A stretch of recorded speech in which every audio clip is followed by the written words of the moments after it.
आज की इस वीडियो में हम डिस्कस कर रहे हैं टॉपिक कूलाम्स लॉ। ये टॉपिक बिलोंग करता है बच्चों electric charge and field chapter से, और ये वीडियो उन बच्चों के लिए है जो 12th जेईई और नीट का प्रिपरेशन कर रहे हैं। तो वीडियो को कंप्लीट देखिए अगर आप इस टॉपिक के रिगार्डिंग सभी क्वेश्चंस को लगाना चाहते हैं तो चलिए बिना किसी देरी के शुरू करते हैं। सबसे पहले बच्चों हमारे पास पहला सवाल है, ये जो कूलाम ने अपना लॉ दिया है ये किसके बारे में है और ये लॉ हमें क्या स्टेट करता है, ये लॉ हमें किसकी जानकारी देता है। तो चलिए आइए सीखते हैं। जैसा कि यहाँ पर आप देख सकते हैं हमारे पास दो चार्जेस हैं Q1 एंड Q2 और दोनों ही सेम नेचर के हैं, दोनों ही मैंने पॉजिटिव बनाए हैं। अब बच्चों चार्जेस का ये रूल होता है, जब भी कभी भी चार्जेस एक सर्टेन डिस्टेंस पर रखे होते हैं तो उनमें आपस में एक इलेक्ट्रोस्टैटिक फोर्स लगता है। अब इनमें भी वही लग रहा होगा। अब जैसे ये लाइक चार्जेस हैं तो लाइक चार्जेस हमको पता है हमेशा रिपेल करते हैं, तो यहाँ पर आपस में इनके बीच में लग रहा होगा एक रिपल्सिव फोर्स, और इस रिपल्सिव फोर्स की एरो कुछ इस प्रकार होंगी दूर जाती हुई, और यही एरो रिप्रेजेंट कर रही होंगी रिपल्शन को। अब बच्चों बात आती है, चलिए हमने ये समझ लिया कि इनके बीच में किस नेचर का फोर्स लग रहा है, that is of repulsive nature. अब कूलाम ने कहा कि ये फोर्स लगता कितना है ये मैं बताऊंगा। तो कूलाम बच्चों इस फोर्स का मैग्नीट्यूड आपको बताने जा रहे हैं, तो चलिए जानते हैं कितना होता है। कूलाम कहते हैं ये जो फोर्स यहाँ पर एक्ट कर रही है ये फोर्स डायरेक्टली प्रोपोर्शनल होती है चार्जेस के प्रोडक्ट के, यानी Q1 into Q2। It's our first equation. इनका सेकंड स्टेटमेंट है इलेक्ट्रोस्टैटिक फोर्स ये जो लग रही है बच्चों ये फोर्स इनवर्सली प्रोपोर्शनल होती है इनके बीच में जो गैप है उस डिस्टेंस के स्क्वायर के। ये है हमारा स्टेटमेंट नंबर 2। कहने का मतलब अगर आपके चार्जेस का प्रोडक्ट बच्चों ज्यादा आता है तो आपका फोर्स भी कैसा होगा, ज्यादा। अगर इसकी बात कर लेते हैं, अगर हमारा डिस्टेंस चार्जेस के बीच में कम है, डिस्टेंस मान लेते हैं कम होता है, अगर ये डिस्टेंस कम होगा तो याद रखिएगा ये बढ़ने लगेगा, इन्वर्सली में यही तो होता है। अगर हम इन दोनों स्टेटमेंट को कंबाइन करें ऑन कंबाइनिंग 1 एंड 2 तो देखते हैं हमें क्या मिलता है। जैसे आप कंबाइन करते हैं 1 2 को you will get F proportionality Q1 Q2 by R square, ये हमें मिला। अब बच्चों जब हम इस प्रोपोर्शनलिटी का साइन हटाते हैं हमें मिलता है constant K Q1 Q2 by R square. अभी जो कांस्टेंट आपको K दिख रहा है इसके अंदर भी कुछ छुपा हुआ है, उसको हम रिवील करते हैं। F इक्वल टू यहाँ पर K का वैल्यू होता है बच्चों 1/4 pi epsilon naught Q1 into Q2 by R square. It's your Coulomb force. यहाँ पर बच्चों ये जो K है इसका वैल्यू क्या है हमारे पास, ये 1/4 पाई एप्सिलॉन नॉट। अब बच्चों इसका भी एक वैल्यू होता है, यहाँ पे हम लिख सकते हैं here K equal to 1/4 pi epsilon naught. ये जो हमारे पास कंप्लीट कांस्टेंट लिखा हुआ है इस कांस्टेंट का एक वैल्यू होता है 9 इंटू 10⁹ न्यूटन मीटर स्क्वायर पर कूलाम स्क्वायर। अब बच्चों यहाँ पर आप देख सकते हैं कांस्टेंट है हमारे पास एप्सिलॉन नॉट, इसको हम बोलते हैं that is called as permittivity of free space. Free space का मतलब है बच्चों यहाँ पर हम यहाँ जनरली कंसीडर करते हैं कि जो हमारे चार्जेस हैं वो या तो एयर में है या फिर वैक्यूम में है। अभी हम बताएंगे आपको कि ये परमिटिविटी का मतलब क्या है। अब यहाँ बच्चों ये जो एप्सिलॉन नॉट है इसका भी एक मैथमेटिकल वैल्यू होता है 8.85 इंटू 10⁻⁻12 कूलाम स्क्वायर पर न्यूटन मीटर स्क्वायर। अब बच्चों हम बात करते हैं यहाँ पर कि ये जो मैंने एप्सिलॉन नॉट के बारे में अभी थोड़ी सी बातें करी कि epsilon not is permittivity of free space, it's value is this, तो यहाँ पर ये परमिटिविटी क्यों लिया जा रहा है। तो देखिए सबसे पहला पॉइंट है कूलाम फोर्स जो होती है चार्जेस के बीच में, coulomb force is dependent on medium. First property मैं आपको बताने जा रहा हूं, ये फोर्स बच्चों coulomb force is dependent on medium. Coulomb force यानी जब भी कभी भी इलेक्ट्रोस्टैटिक फोर्स लगती है ना बच्चों चार्जेस के बीच में तो ये फोर्स हमेशा मीडियम डिपेंडेंट होती है, यानी मीडियम के अकॉर्डिंग ये फोर्स बदलती है। अब कैसे बदलती है देखिए, सबसे ज्यादा जो इलेक्ट्रोस्टैटिक फोर्स लगती है वो लगती है जब चार्जेस एयर या वैक्यूम में रखे होते हैं। इसको हम एक बेस वैल्यू बना रहे हैं कि जब भी कभी भी हमारे चार्जेस एयर या फिर वैक्यूम में होंगे तो हम लोग क्या करेंगे, एप्सिलॉन नॉट नाम का सिंबल रिप्रेजेंट कराएंगे वहां, और ये बताएगा कि चार्जेस अभी एयर या वैक्यूम में है और ये हमारा मीडियम डिपेंडेंट है फोर्स, इसलिए हम लोग इसका यूज यहां पर कर रहे हैं, that is epsilon naught. Epsilon not यहां पे मीडियम को रिप्रेजेंट कर रहा है। अब बात करते हैं जैसे फॉर एग्जांपल कि सर मान लीजिए एयर वैक्यूम के अलावा कोई और आ जाए, अगर हम इन चार्जेस को उठाकर वाटर में रख दें तो उस केस में हम लोग क्या करेंगे, देखिए जैसे ये है Q1, इधर है Q2, अब मैंने ये रख दिए वाटर में। अब बच्चों होता क्या है, वाटर में जैसे आप इन्हें रखते हैं ना तो इनके बीच में जो फोर्स एक्ट करेगी, अब ये फोर्स चेंज होने वाली है एज कंपेयर टू एयर। अब इस फोर्स में आपको दिखेगा रिडक्शन, ये फोर्स यहां पर अब आपको कम दिखेगी। क्यों कम होगी? क्योंकि बच्चों जब ये मीडियम आ जाता है तो मीडियम क्या करता है, इस फोर्स को डिस्टर्ब करता है और डिस्टर्ब कर कर इस फोर्स की वैल्यू को कर देता है कम। इसलिए हम लोगों ने यहां पर परमिटिविटी कॉन्सेप्ट लगाया। देखिए परमिटिविटी में अगर हम बात करें तो परमिटिविटी में एक वर्ड आता है, परमिटिविटी का एक्चुअल मतलब होता है it permit it's free electron, free charges, या फिर हम लिख सकते हैं free charges to disturb the forces between them. यहां पर बच्चों मैंने एक स्टेटमेंट लिखा है, इसे आप काफी ध्यान से देखें। परमिटिविटी का मीन्स क्या है, जब भी कभी भी आप चार्जेस को मीडियम में रखते हैं तो बच्चों मीडियम में भी तो चार्जेस होंगे ऑलरेडी, जैसे पानी है, पानी में भी चार्जेस होते हैं H2O, वाटर में देखिए प्लस के भी आयंस है और नेगेटिव के भी आयंस है। तो यहां पर क्या होगा, ये जो वाटर है ये क्या करेगा, अपने आयंस को परमिशन देगा कि जाइए और वो जो चार्ज दूसरी दुनिया से हमारे अंदर आए हैं, हमारे अंदर ये जो दो चार्ज रखे गए हैं, इनकी फोर्सेस को डिसरप्ट करिए, यानी इनकी फोर्सेस को कम करिए। तो ये जो चार्जेस हैं जाकर यहाँ क्लाउड फॉर्मेशन कर लेते हैं। अगर मान लीजिए हमारा प्लस का है, ये भी प्लस का है, तो ये मीडियम के चार्जेस जाकर इनको घेर लेते हैं और इसी की वजह से इनके बीच में ये जो फोर्स लग रहा है ये बच्चों कम होने लग जाता है। ठीक है, अब बात करते हैं यहाँ पर, जैसे मैंने अभी आपको बताया एयर के केस में हम लोग क्या यूज करा करेंगे, एप्सिलॉन नॉट। अगर एयर या वैक्यूम के अलावा कुछ और आता है तो हम लोग यूज करते हैं एप्सिलॉन एम। एप्सिलॉन एम को हम लोग बोलते हैं बच्चों permittivity of medium, that is called as permittivity of medium.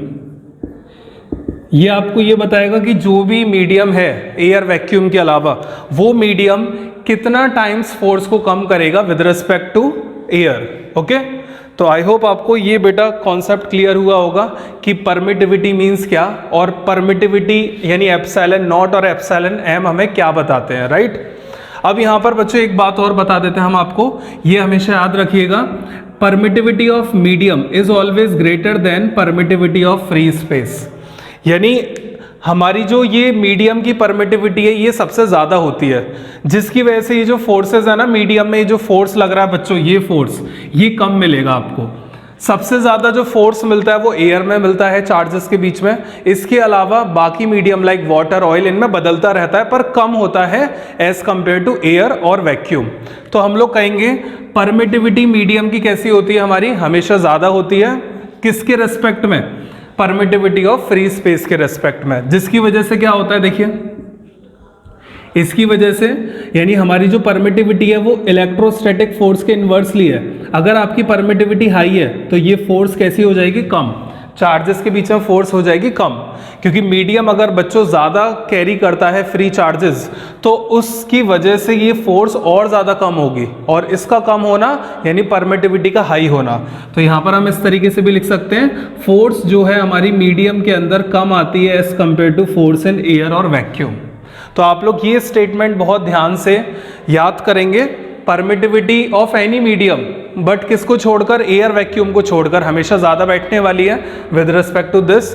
और फोर्स जो होगी हमारी मीडियम में वो हमेशा लेसर होगी किससे, जो फोर्स एयर में लग रही है उन चार्जेस के बीच में। तो आई होप बच्चों अभी आपको परमिटिविटी का ये छोटा मोटा कॉन्सेप्ट क्लियर हुआ होगा कि क्या हमने डिस्कस किया अबाउट परमिटिविटी। अब बच्चों देखिए परमिटिविटी हो गया फ्री स्पेस का, परमिटिविटी हो गया मीडियम का, एक और परमिटिविटी है, चलिए उसकी बात करते हैं। अब वो कौन सा परमिटिविटी है, वो है हमारा रिलेटिव परमिटिविटी।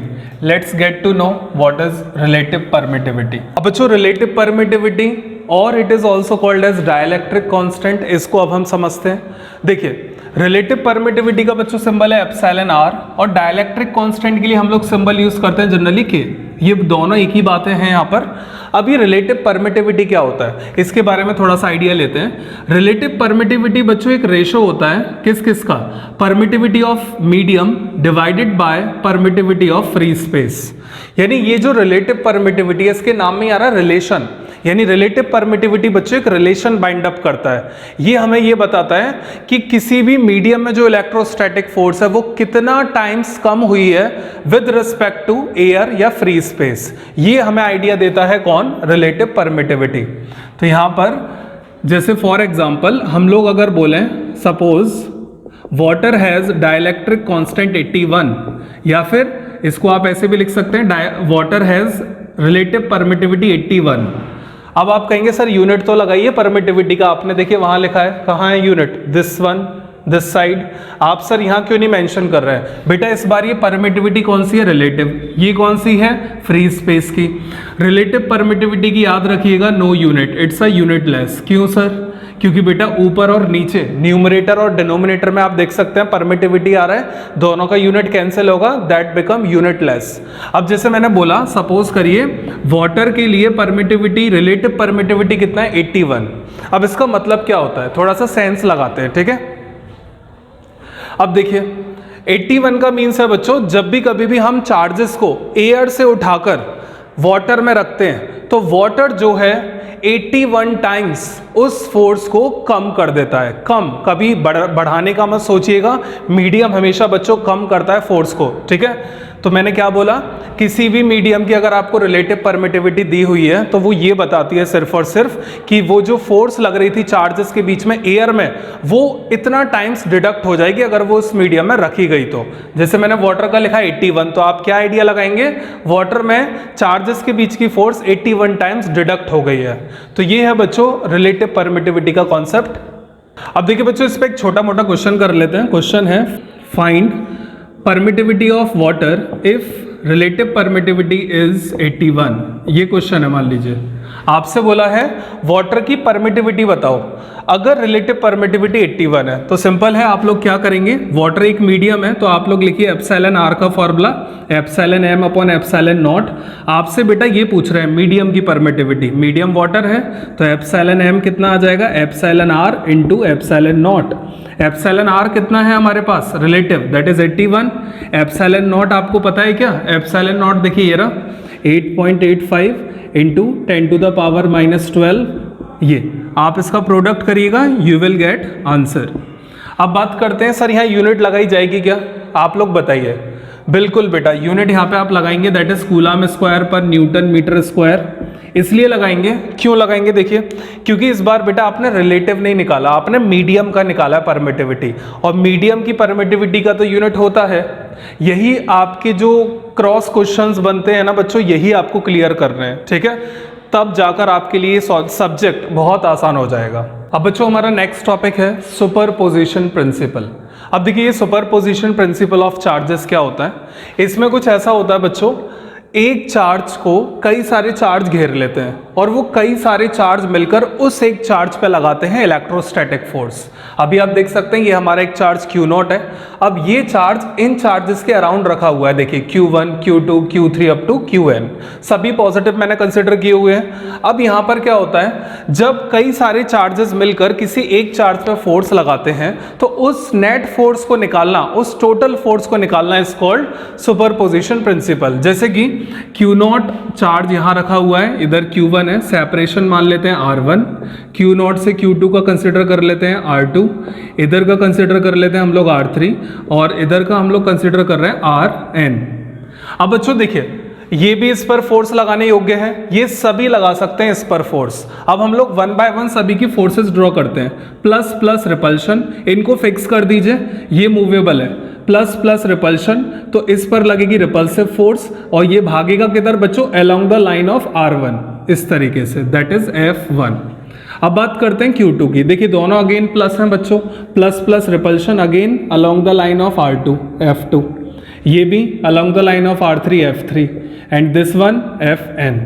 अब बच्चों यहाँ क्या है, हमें क्या करना है यहाँ पर, अब ये जितने भी फोर्सेस इस चार्ज पर लग रहे हैं इन सब का टोटल कैलकुलेट करना by vector rule is called as superposition principle. यही कहलाता है बच्चों आपका सुपरपोजिशन प्रिंसिपल। ठीक, अब देखिए आप ये मत बोलिएगा सर इनको डायरेक्ट ऐड कर दो, मान लो ये 2 न्यूटन है, ये 4, इस तरीके से आप इन्हें सिंपली ऐड कर दो, ऐसे नहीं करना है। यहाँ हम वेक्टर्स के रूल लगाते हैं। कैसे लगाते हैं, देखिए कुछ रूल्स हम लोग फॉलो करते हैं। अब देखिए बच्चों रूल्स क्या फॉलो होने वाले हैं। सपोज करते हैं हमारे पास 2 वेक्टर हैं ए एंड बी। अब ये दोनों वेक्टर किसी एंगल थीटा पर हैं लाइक दिस। अब मुझे इन दोनों वेक्टर्स का रिजल्टेंट निकालना है, तो मैं ऐसा नहीं दोनों को ऐड कर दूंगा। यहाँ पर रिजल्टेंट निकालने के लिए एक अलग से फॉर्मूला यूज होता है, resultant equal to square root of a square b square 2ab cos theta like this. इस तरह के फॉर्मूले को हम यूज करते हैं जब वेक्टर की पोजीशन कुछ ऐसा हो। इसमें कुछ कंडीशन होती है, क्या देखिए, अगर मान लेते हैं यही 2 वेक्टर बच्चों एक ही लाइन में हो इस तरीके से और थीटा इनके बीच में बन रहा है 0 डिग्री, तो आप रिजल्टेंट निकालेंगे सिंपली इनको ऐड कर कर। और अगर मान लीजिए यही 2 वेक्टर बच्चों आपके 180 डिग्री डिफरेंस पर हो लाइक दिस, देख सकते हैं आप दोनों में 180 डिग्री बन रहा है, तो 180 डिग्री के केस में रिजल्टेंट निकालने के लिए आप लोग सब्ट्रैक्शन करते हैं। तो कुछ इस तरह के रूल्स आप लोग फॉलो करोगे। अब देखिए रूल्स मैंने बता दिए, एक क्वेश्चन और हो जाए, बिल्कुल एक क्वेश्चन जब आप करेंगे तब जाके ये समझ पाएंगे कि सर ने हमें क्या बताया। ठीक है, सुपरपोजिशन तो क्लियर हो गया होगा। न्यूमरस चार्जेस मिलकर अगर एक सिंगल चार्ज को घेर लें और उस पर जो हमें टोटल फोर्स निकालनी हो उसी को बोलते हैं सुपरपोजिशन प्रिंसिपल। अब इसी के प्रॉब्लम्स हमें बच्चों लगाना है, इसी के प्रॉब्लम्स आते हैं कॉम्पिटिशन एग्जाम्स में। चलिए ये देखते हैं किस तरह से सॉल्व किए जाते हैं न्यूमेरिकल्स। अब बच्चों देखिए हम एक प्रॉब्लम सॉल्व करते हैं। पहले आप इस प्रॉब्लम को बहुत केयरफुली रीड करें। प्रॉब्लम है, चलिए मैं भी आपके साथ पढ़ता हूं इसे। An infinite number of point charges, each carrying 1 millicoulomb charge, are placed along the y-axis at y equal to 1, 2, 3 and so on. The total force on a 1 millicoulomb point charge placed at the origin is this. Find the value of x to the nearest integer.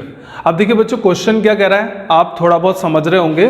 आपसे बोल रहा है कई सारे infinite charges रखे हुए हैं और हर चार्ज का वैल्यू कितना है 1 मिलीकूलम, और ये सभी चार्जेस वाई एक्सिस पर है। किस किस पोजीशन पे वो पोजीशन मेंशन है।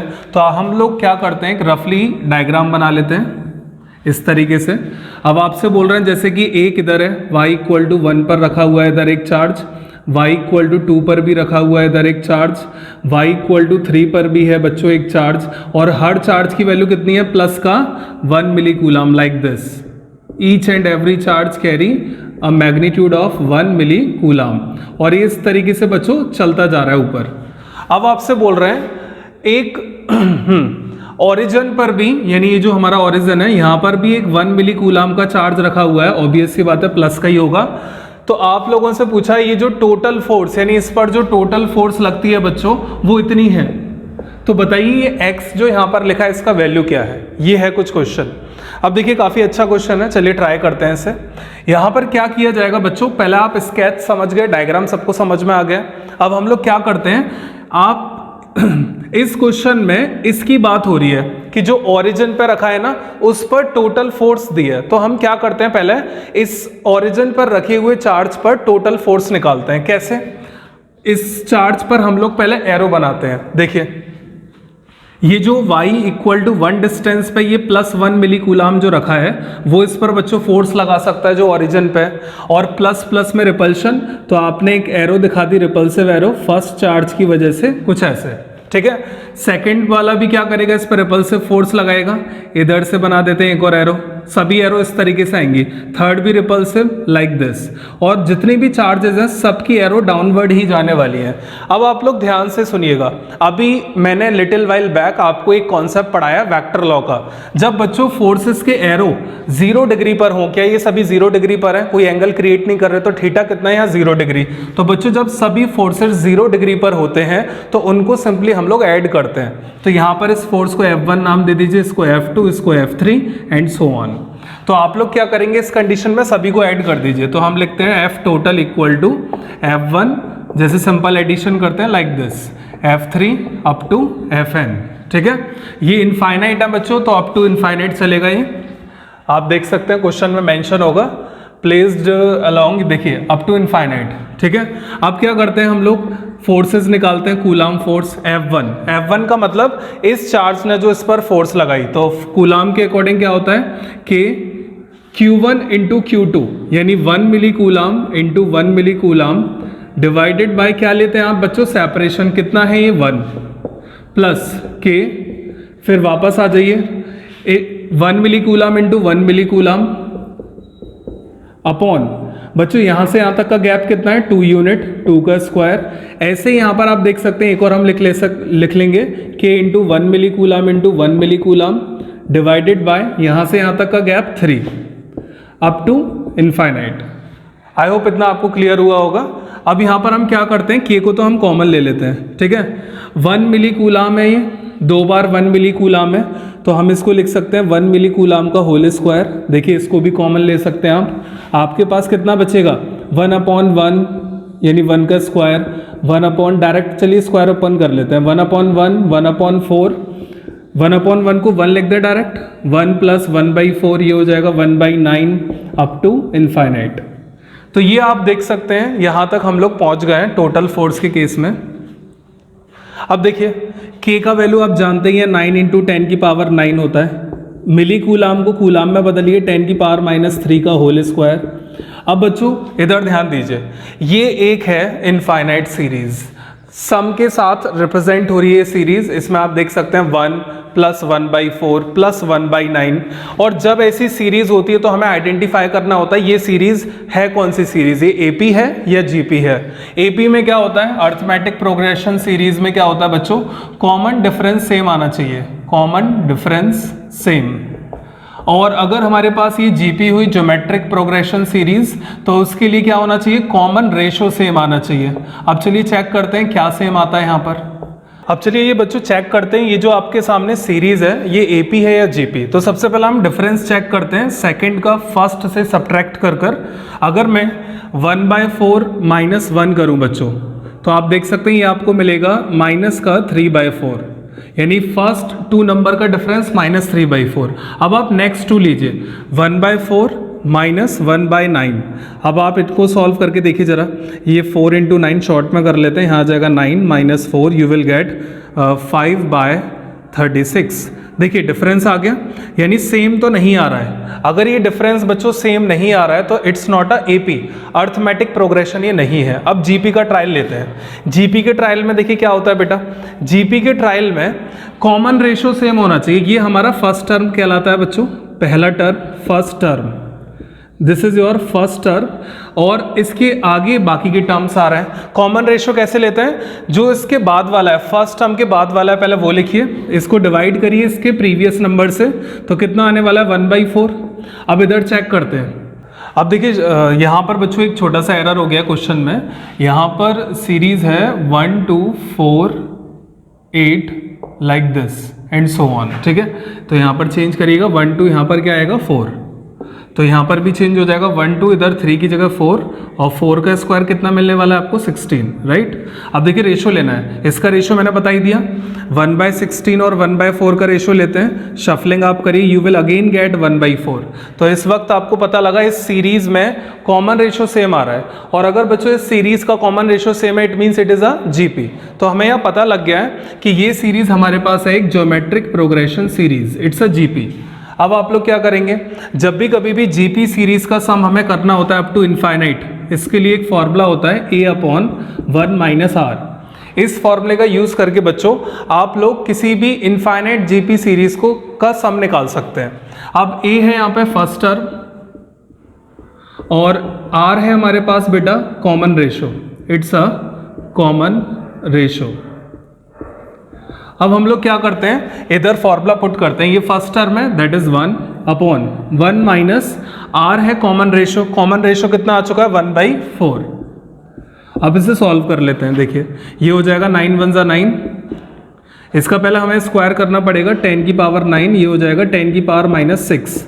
इधर एलसीएम ले लीजिए, यू विल गेट 3/4, शफलिंग करिएगा 4 ऊपर, ये हो जाएगा हमारे पास अब 9, 10 की पावर कितना हो जाएगा ये 3, क्योंकि पावर ऐड होती हैं, और ये हो जाएगा 4/3, ये कैंसिल आउट 3 से, 3 4 जा कितने होते हैं 12 इंटू 10 टू द पावर 3।